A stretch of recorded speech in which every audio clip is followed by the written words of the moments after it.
G'day and welcome to this week's video. This week we're going to look at some of the strategies that people use to reduce their taxable income and therefore ultimately reduce the amount of tax that they pay. And that's something that we all want to do. As we know, once we pay that tax to the government, it's not coming back. So reducing your tax smartly year on year is really important to do, and as we get older it becomes more vitally important to do that. But as a financial advisor, I see obviously lots of different ways that you can do that, and some of the easiest, most risk-free ways to do it, which is a simple salary sacrifice. We've all got $25,000 we can put in as a concessional contribution into superannuation and only pay 15 cents on the dollar as that money goes in. Now that 25 grand includes the employer contribution of 9.5%. So for most of us that leaves some room to put some more money in to reduce our taxable income. So if you've got a taxable income somewhere between $80,000 and $180,000, your marginal tax rate is 39 cents on the dollar. If you salary sacrifice some of that money into your superannuation and you only pay 15 cents, there is a 24% tax saving. Now what I've often seen in the past is where people leave this easy win on the table, and yet they will go off and borrow hundreds of thousands of dollars. I've seen it for buying a car, which obviously depreciate very quickly, debt will be used to do that and therefore can claim the interest, or they'll borrow a substantial amount of money to put money to purchase a property and to be negatively geared. Now for me it's about getting the easy wins first.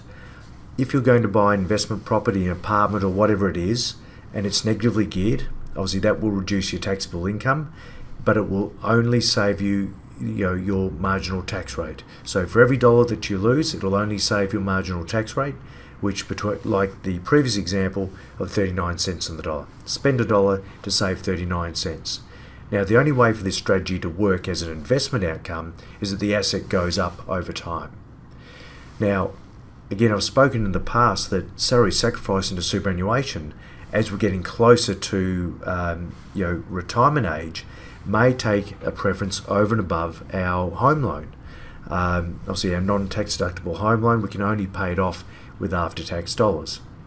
So my preference would be, and I've proved this with the figures, that salary sacrifice and save your 24% or 90% tax into superannuation, and then that money growing through returns and compounding interest is far more attractive than perhaps putting money into your home loan, let alone putting substantial amounts of debt into one asset, such as a residential investment property that's losing money because it's negatively geared, and we really hope that that asset goes up.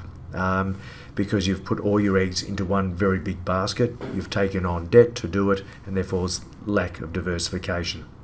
So in my thoughts, yes, you can look at those things. I'm all for borrowing money. I'm not anti-borrowing money, but we need to do it in a way that doesn't increase the risk too much that you'll be hurt if there's a downturn in any market, property market or share markets, but lock in some of these easy tax wins first, and superannuation is still a substantial carrot that shouldn't be ignored.